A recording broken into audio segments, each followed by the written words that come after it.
கிறிஸ்துவுக்குள் அன்பான சகோதர சகோதரிகளே, உங்கள் யாவரையும் இயேசு கிறிஸ்துவின் நாமத்தில் வாழ்த்தி வரவேற்கிறேன். இன்றைய நாளிலும் உங்களோடு பகிர்ந்து கொள்ளும்படிக்கு எடுத்துக்கொள்ளப்பட்ட வசனம் சங்கீதம் 18ஆம் அதிகாரம் 29ஆம் வசனம். தாவீது இப்படியாக சொல்கிறான்: உம்மாலே நான் ஒரு சேனைக்குள் பாய்ந்து போவேன், ஒருவராலே ஒரு மதிலையும் தாண்டுவேன். எவ்வளவு ஒரு உறுதியான ஒரு நம்பிக்கை நிறைந்த வார்த்தைகளை தாவீது பேசுகிறான் பாருங்க. உம்மாலே, நீர் இருக்கும்போது நான் ஒரு சேனைக்குள்ள பாய்ந்து போவேன். நீர் இருக்கும் பொழுது எந்த ஒரு மதில் வந்தாலும், எவ்வளவு பெரிய ஒரு மதில் வந்தாலும் நான் அதை தாண்டக்கூடிய வல்லமை, தாண்ட முடியும் என்கிற ஒரு நம்பிக்கை, ஒரு உறுதியான விசுவாசம் தன்னுடைய தேவன் மேல அவனுக்கு இருந்தது.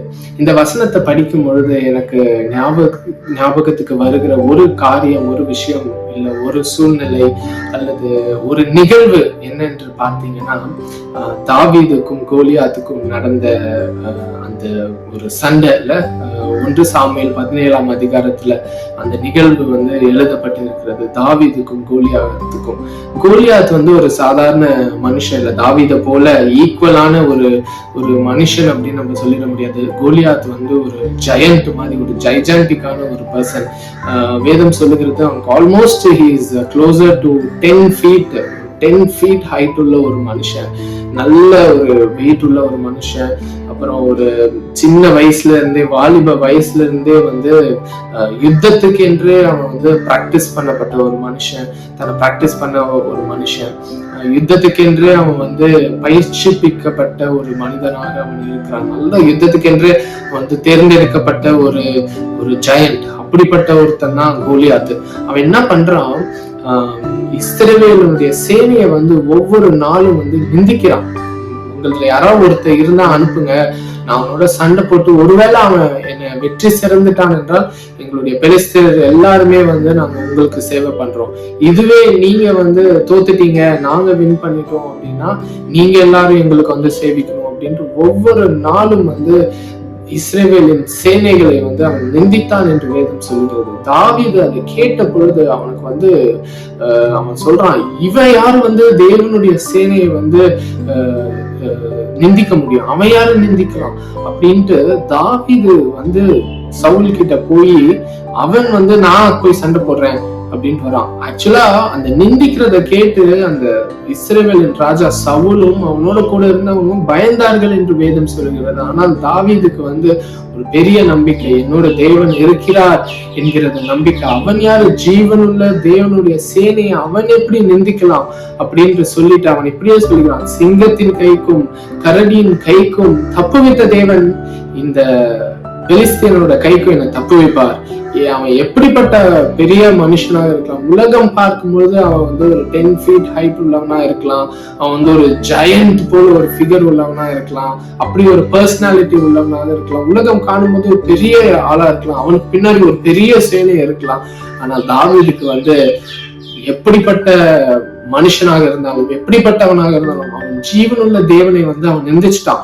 அதனால அவனுக்கு எதிராக நான் போறேன், நான் அப்படின்றது இல்ல, என்னை அனுப்புகிறவர் அவர் இருக்கிறார், என்னை தப்பு வைக்கிறவர் அவர் இருக்கிறார். அவராலே எப்படிப்பட்டவனாக இருந்தாலும், எப்படிப்பட்ட சேனையாக இருந்தாலும் அந்த சேனைக்குள்ள நான் பாய்ந்து போவேன். எவ்வளவு பெரிய மதிலாக இருந்தாலும் அந்த மதிலை நான் தாண்டுவேன் என்கிறது தான் அவன் சொல்லுகிற வசனமாக இருக்கிறார். இன்ற நாளிலும் நான் சொல்லுகிறேன், சில நேரங்கள்ல நம்மளுடைய வாழ்க்கை பல்வேறு விதமான ஒரு சவால் நிறைந்த சூழ்நிலைகள்ல நிரம்பின வாழ்க்கையாக இருக்கலாம். ஒவ்வொருவருக்கும் ஒவ்வொரு விதமான ஒரு சவால்கள் இருக்கிறது, சவால் நிறைந்த சூழ்நிலைகள் இருக்கிறது.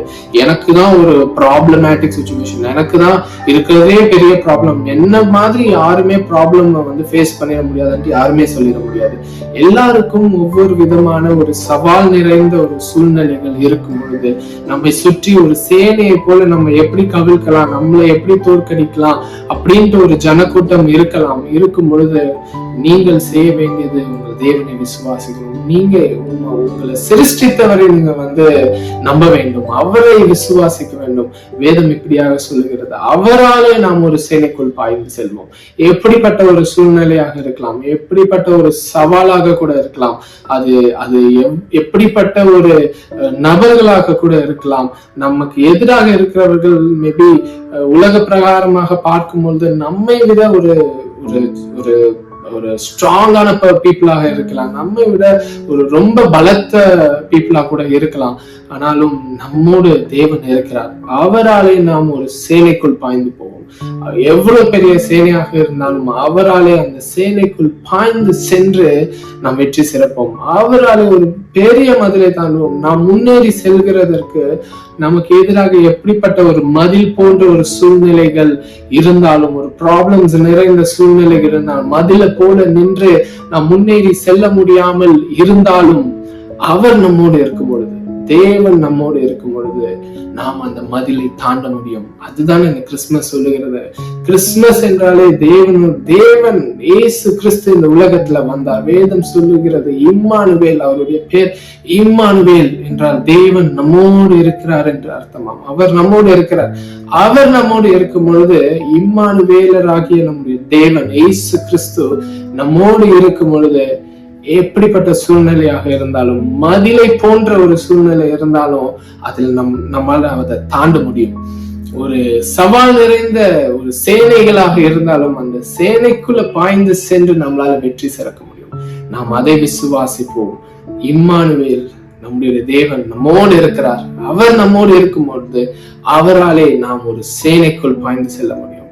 அவராலே நாம் ஒரு பெரிய மதிலையும், எப்படிப்பட்ட மதிலையும் நம்மால தாண்ட முடியும். இந்த விசுவாசத்தோடு ஒவ்வொரு நாளும் நாம் வாழுவோம், வெற்றி சிறப்போம். அதற்கென்றுதான் நமக்கு இந்த வாழ்க்கையை தந்திருக்கிறார். நம்மளை படைத்து உருவாக்கி அவர் நம்மளுடைய சிருஷ்டிகர். அவர் நம்மை சிருஷ்டித்து நம்ம இந்த உலகத்துல பிறக்க வைத்து ஒரு நோக்கத்தை தந்து வாழ வைக்கும் பொழுது, சம்டைம்ஸ் அந்த சூழ்நிலைகள் வருகிறது, ஒரு சவால்கள் வரும் பொழுது அவர் நம்மோடு இருக்கிறார் என்று நாம் விசுவாசிப்போம். அவர் என்னோடு இருக்கிறார், எனக்குள் வாசம் செய்கிறார். தாவீதோடு இருந்த தேவன், ஆபிரகாமோடு இருந்த தேவன், சாலமோனோடு இருந்த தேவன், யாக்கோபோடு இருந்த தேவன் இன்றைக்கு இயேசு கிறிஸ்துவின் மூலமாக நமக்குள் இருக்கிறார், எனக்குள் இருக்கிறார். அப்படின்றத நாம் விசுவாசிக்கும் பொழுது எப்படிப்பட்ட சூழ்நிலையாக இருந்தாலும், எப்படிப்பட்ட சேனையாக இருந்தாலும் அதற்குள் நாம் பாய்ந்து செல்வோம், வெற்றி சிறப்போம். எப்படிப்பட்ட மதிலாக இருந்தாலும் அதை தாண்டுவோம், வெற்றி சிறப்போம். ஆமென். இதை விசுவாசிப்போம். தேவன் நம்மோடு இருக்கிறார் என்று விசுவாசிப்போம். நமக்குள் வாசம் செய்கிறார் என்று விசுவாசிப்போம். சூழ்நிலைகளை மேற்கொள்வோம், வெற்றி சிறந்து வாழ்க்கையை வாழ்வோம். ஆமென். கர்த்தர் உங்களை ஆசீர்வதிப்பாராக. ஆமென்.